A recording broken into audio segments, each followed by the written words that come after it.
Hello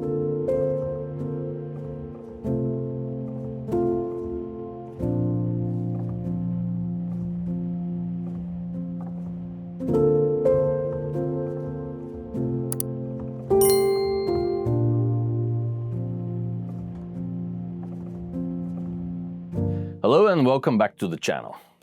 Yet again we are together. Let's talk about ship models.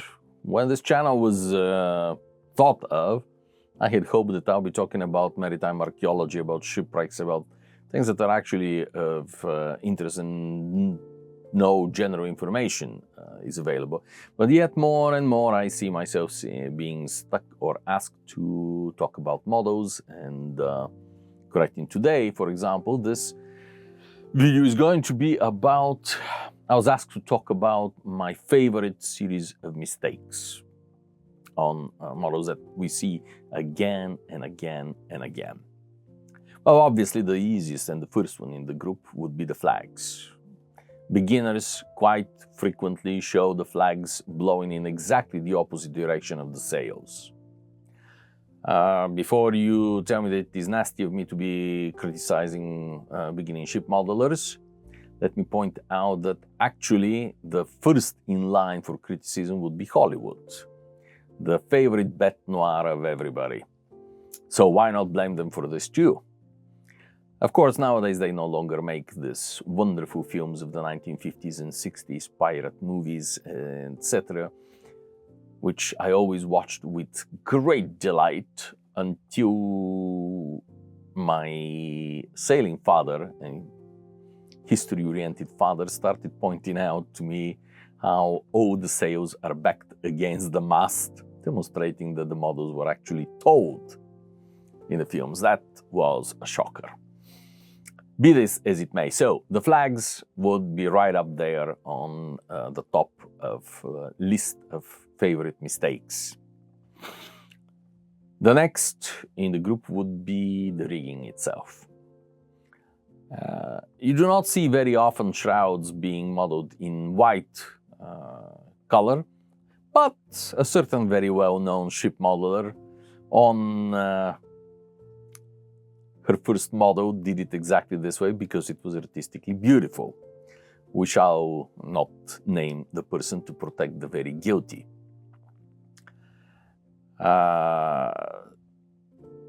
To me, another absolutely favorite mistake that really has started emerging fairly recently in the last few years, I keep on seeing this, is the belaying of the lanyards of the shrouds. Instead of being belayed around the shroud as they should be, I keep on seeing them wrapped around the actual lanyard on its own, the three strands of the lanyard wrapped around it, tightened and belayed there.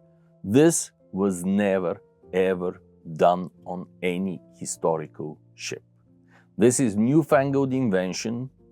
It is derived from the time when small day sailors were rigged with lanyards rather than with turnbuckles. Then you belay this way, but it works for small masts. It does not work for very large ships. The mechanics, the physics of this should be perfectly obvious when we think through it. But for some reason, in recent years, quite a few people were not thinking this one through it. One person once mentioned to me that, oh, but this is on such and such replica, it was done like this. Replicas are my favorite bête noire, because they are somebody's idea of what the replica should look like. They are not historically accurate. They, with a few exceptions, I think I have addressed this in other videos. If I haven't, leave a comment. I'll be happy to do a video specifically on this. So, lanyards should never be belayed on themselves. They are belayed on the shroud, not on themselves. Because this is something that you have to be able to easily and quickly release to adjust the rigging. In the days before the introduction of modern man-made materials for rigging, regardless whether we are talking about plastics for rope or we're talking about steel cables, In the days of natural fibers, stretch was something that the crews and the bosuns worked with constantly, all the time. The moment it changed from dry to wet and from wet to weather, the rig had to be adjusted. If you are wrapping your lanyards around them, you're losing this ability to do it. So this is wrong, do not do it. Another one of the bêtes noires, continuing with the rig, is sails. Oh, how I love these meticulously made sails and models in which the sail is raised to the yard. It is in its gear. It is not set, but the yards remain in hoisted position. Ouch! I don't know who thinks that this looks good, let alone historically accurate, but it does neither of the two, at least to my eyes. If the sail is furrowed to the yard, or even if it is just laying in its gear, the yard is lowered. It is not going to be at the top of its position. And when you do it for both topsails and topgunsails, it looks even more ridiculous. So again, don't do it. If you're going to show the sails furrowed in gear rather than set, then lower the yards on their respective caps where they should be lowered at the time. This is something that changed over the centuries, of course, and with the growth of vessels, usually the lower yards, the course yards, became more or less permanently mounted at the top of the lower masts. But the topsails, the topgunsails, they were always lowered.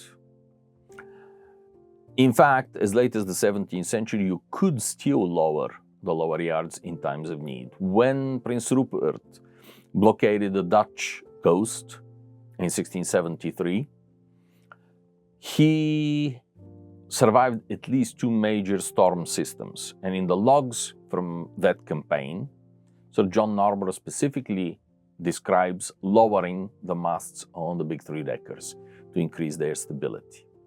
Not the masts, I'm sorry, the yards, the lower yards being dropped. Not only the top masts were lowered on deck, but the lower yards were lowered down to lay on the plank shears of the ships. That was still easily doable. That, of course, changes by the 18th century, and then, generally speaking, this is no longer the case. I almost started on another hair of handling ships in the 17th versus the 18th century because I am reading a rather badly written short booklet by an ex-sailor, but that should be a subject for another video. Returning to the favorite mistakes. The other thing that to me acts almost as if somebody is dragging nails on a blackboard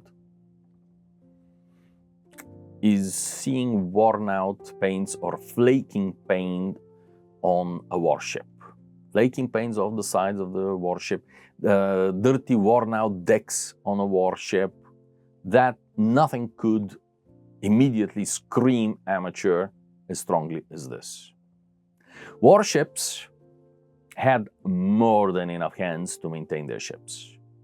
Warships were an expensive investment on the part of the state. Paint is fair or was fairly cheap. They may not necessarily be carefully decorated. The gilding may not always be renewed and may weather. I'm not saying that all the vessels should be painted with lacquered, glossy paint all the time, but no captain worth his salt, no bosun, no carpenter would ever allow paint to be flaking off the sides of the ships, or the decks to be dirty. The possible exception to this, of course, is the fleet of the Muscovits. I mean, the Ruskies, there is beyond. I mean, the life of an average Russian first rate was about 6 to 7 years. This tells you everything that you need to know about the quality of their construction. Any and all, the only victories that their navy has ever won in the Age of Sail is when they were commanded by foreigners, either British or a Scottish John Paul Jones, for example. Returning to the subject, however, The dirty decks, the peeling sides of the vessel may be appropriate for a wreck, may be appropriate for a pirate vessel, perhaps, although I doubt it, for a slaver,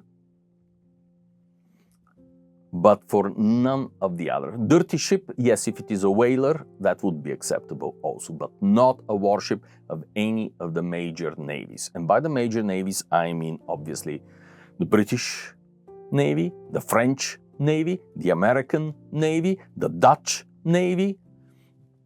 None of these, the Spanish Navy, of course, none of them would have ever sunk so low as to make their ships badly maintained. That was never the issue for any of these fleets. And especially since I see this particularly strongly on English vessels, that is out of the question. So with this, I bring an end yet another critiquing video or outright criticism. And I suppose in the sense of the times, I should be apologizing for any hurt feelings, but I will do no such thing. This opinion is based on research. This opinion is based on historical and other facts. And if one is aiming to build a representative warship, then one should aim to build it as it was at the time. Again, I recognize what incredible skill it takes to make this distressing of the model convincing. This is an incredible skill. Kudos to the person who is doing it.